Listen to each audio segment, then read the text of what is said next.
Hi, welcome back. In this one we're going to build the GUI for our Aeris effect plugin. So let's take a look at the images folder that we populated earlier with some images. By the way, if you're watching this on YouTube and you'd like to get hold of the images I'm using here, there's a link in the video description. Let's start by opening this SVG file. So we'll open it in Inkscape. So I'm not much of a graphic designer myself. I usually outsource this stuff to other people who are experts in it. But when I do have to do some graphic design, I prefer to work in vectors, and my tool of choice is Inkscape. Let's just zoom out here. So this is the GUI. Now, I actually didn't outsource this job to a designer, which I would usually do for a professional project, but for a quick mock-up for this, I actually asked ChatGPT to give me an image. And this isn't the output from ChatGPT, but it's very similar, and actually I'll put an image on the screen now so you can see what ChatGPT did give me. And you can see it's useful for doing quick mock-ups and things, but I'm not sure I'd trust it for a real project. I'd rather get a professional to do that. So I've broken down the separate elements, so we've got the button here with just on-off state. And in HISE, you can have up to 6 states, I believe, for your button Filmstrips. So you can have on, off, mouse over, off, down, on, and mouse down, off. I think that's the right order. It might be off first, then on, but I've done on first. It doesn't really matter because, as you'll see in a little while, we can invert the value anywhere. Then I've done another Filmstrip for the knob, and that just goes on and on and on. I think I've got 64 frames in this, and Inkscape has some nice tools for generating these film strips, although you have to fiddle around with them a little bit and you have to use a bit of maths, which I've written down here so that I don't forget what it is when I need to do that. And then this is the background skin, so this has the shadow on it for the knob. So as you can see actually on the mock-up here, we have a shadow, but we don't have it on the knob because it doesn't make any sense to actually put it on the knob film strip unless the shadow is going to move as well, and in my case it's stationary, so it's just going on the background there. And I've got, I don't know if you can see that, let me zoom in. I've got the reverb button here just as a very faint outline so that I know where to line it up when it's in HISE, and I'll place the actual button over this. Okay, so those are all the elements, and then I exported those, so we've got the background image, and it's 600 by 600, so I put that in the file name. I'll call it bg_600 by 600, so I know the dimensions there. I've got the button image, so this is called button_123 by 60. So it's 123 by 60. And then I've got the knob image here. And it's getting distorted in this image preview. Don't worry about that. I'm just dragging it out so that we can see the file name. So it's called knob_92 by 92. So each frame is 92 pixels by 92 pixels. And then by 64, so we've got 64 frames. So I put the information in the film strip name just so I don't have to remember it or look it up later on. Okay, so let's go in, and the first thing we're going to add is an image control. And I'm just going to make this the full width and height of our interface. And the default interface height, by the way, is 600 by 600. So it matches our image dimensions. We're going to come down here where it says file name. We're going to click open. And it automatically opens in the project's images folder. And we're just going to select this one here, the background image, and click OK. There we go, that was nice and easy. Let's give this a name. We'll call it IMG for image, and I'm going to call it background. Next, I'm going to add the width knob. So I'm going to right click and select add new slider. And it was 92 by 92, so let's make the knob the same size. And the range we can leave 0 to 1 because it's going to be connected up to our script node. Oh, we can't see that here actually. Let's open that up. There we go. It's going to be connected to our script node knob, which has a range of 0 to 1. So that's fine to leave this with the same range. And I've just noticed this has been inserted inside the background image. We don't want that, so I'll just pull it out there. There we go. So 0 to 1 is fine. The middle position, though, we'll set to 0.5. And I'll set the default value to 0.5 as well. Okay, I'm going to come down here where it says film strip image, and I'm going to click open and select our knob image. And we need to set this num strips parameter to the number of frames in our image, so that's 64. And finally, we need to turn off show text box. If you don't do this, there's a weird little bug in HISE where the next time you open your project, the knob won't actually turn. So make sure you turn off show text box. Okay, and then we just need to position this knob. So I'm going to zoom in here. And I'm just going to use my cursor keys to nudge it into position. And we'll check that on the preview there as well. Okay, and let's rename this knob. And now we can add the reverb button. So the text doesn't matter, but we need to change the size. And I've forgotten what it was, so let's pull up the images folder again. So it's 123 by 60. And we'll scroll down, we'll change the film strip, and we'll select the button image. And the number of strips is set to 2 by default, and that's how many images we have in the film strip for the button, so that's fine. But if you have a button image with 4 frames or 6 frames, then just adjust the num strips as needed. Okay, and let's position this on its outline.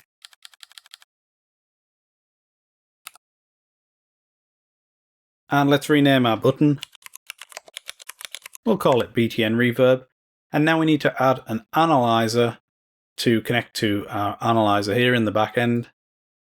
So I'm going to right click and select Add Floating Tile.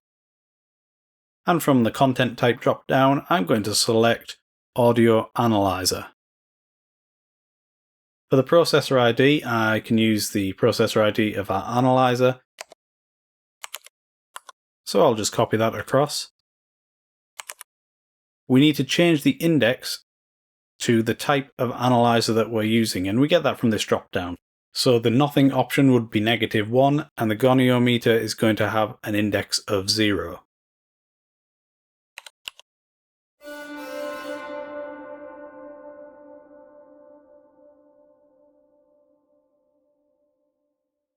Okay, let's adjust the colours here. I'm going to pull down the background colour all the way. And in fact, I'm just going to pull all of these down for the moment. I'm going to clear them out. And I think it's item color 2 that we want. Let's see if that's right. No, that one's for the cross. I don't want that one. Okay, so it's item color 1 that we want.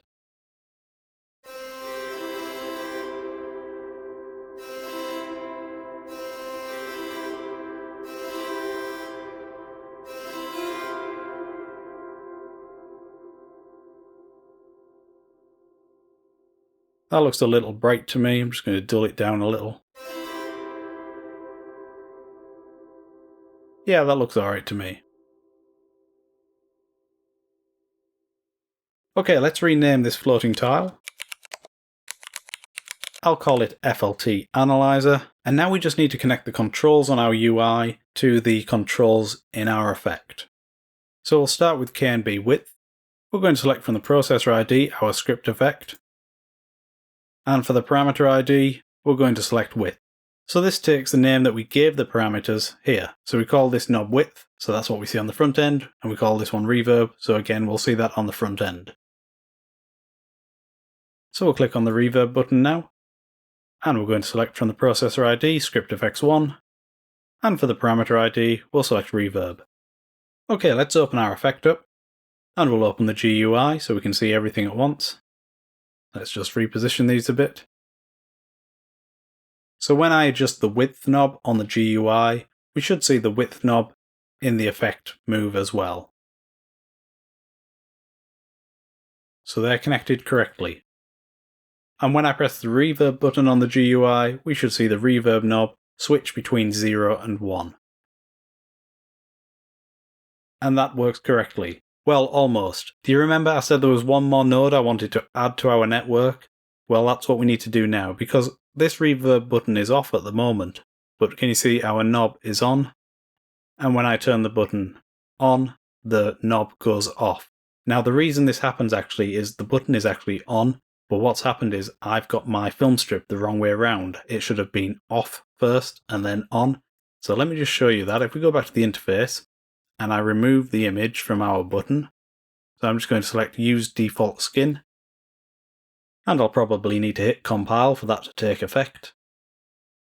So now it's just using the default button skin. So again, if I open our effect now, so you can see this button is off and the reverb is off, the button's on, the reverb's on. So the connection is correct. The problem is my film strip is the wrong way around. Now I don't want to have to go and recreate my film strip, so instead I'm just going to invert the value. So let's add the film strip back in here.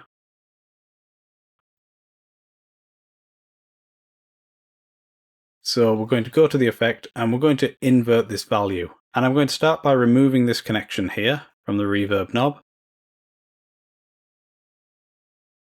So now the reverb knob has no effect on anything. And within the reverb chain, I'm going to add a new node. Let's just focus in on this chain actually. There we go. So I'm going to click to add a new node before the soft bypass. And I'm actually going to add the X fader node.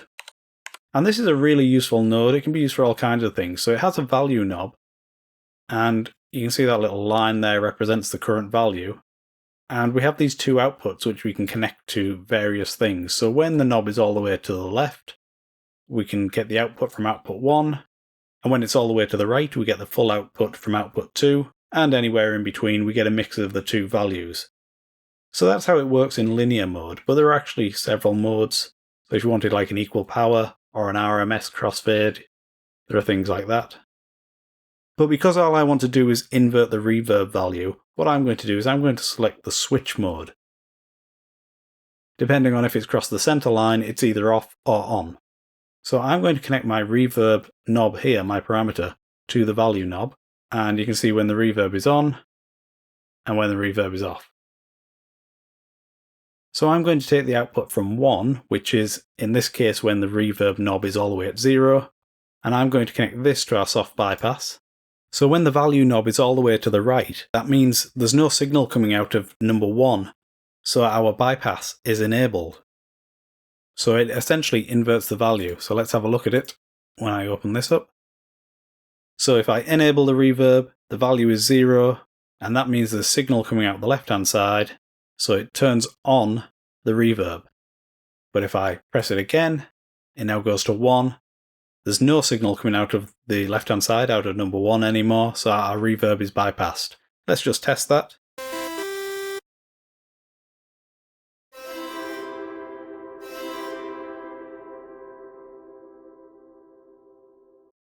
So using an X fader node in its switch configuration like this is a really nice and simple way to invert the action of a button. Okay, let's go back to our interface. And I'll just save the project. Oh, I didn't save the network. Let's do that as well. And we can go back to the interface here. Okay, we've finished building our custom effect. A very simple effect, but hopefully it's given you a taste of what you can do in ScriptNode. You can build all kinds of fantastic DSP algorithms using ScriptNode. It's really great, and there are lots of examples on the HISE forum, so go there and check them out. In the next few videos, we're going to look at how to compile HISE, and then after that, we'll look at compiling our two plugins, our instrument and our effect. So head over to the next video and we'll get on with that.